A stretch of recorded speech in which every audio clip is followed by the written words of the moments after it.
So there's three databases that back up and really support a lot of the data and analysis in the freight forecast report. What we're showing here is the publicly traded for-hire truckload carrier database, which adds up all of the financial information and operating statistics from over a dozen publicly traded carriers, and really goes into an enormous amount of detail on both what's happening from a big picture perspective for these companies in terms of their income statements, but we also really drill down into the individual segments. So this, I'm showing the truckload segment here. We look at what's happening with revenue, rates, miles. I'm going to scroll through this relatively quickly. Utilization in terms of miles per tractor. We look at deadhead, which is empty miles. We look at overall loads where we have them. And eventually we do get down into the margin performance in terms of the operating ratio, which in the freight sector is 1 minus the operating margin. Then we jump into the intermodal operations, and again, we've got the largest players in the industry all added up here. We look at the key statistics in terms of loads, revenue per load, and margins, as well as the number of containers for those who report them.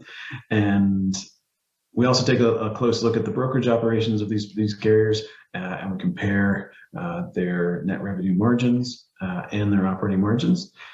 And then, of course, we look at the cash flow and balance sheets of all the carriers together to get an overall sense of the industry's financial health in terms of how much debt they have and what their returns look like as two of the key examples.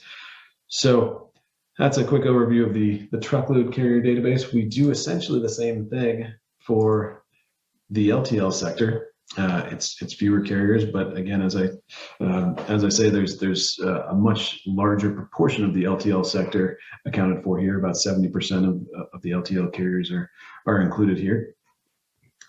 And again, we start with the income statement. We dive into the operations in terms of what's happening with tonnage and yields and margins, and all this is laid out by carrier.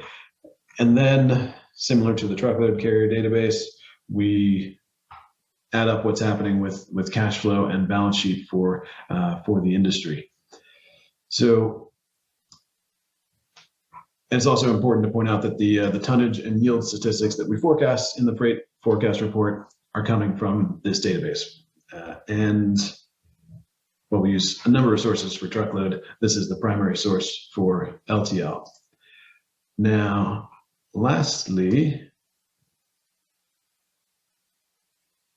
there it is. So the final database that really does support what we're doing here in the freight forecast is our freight database.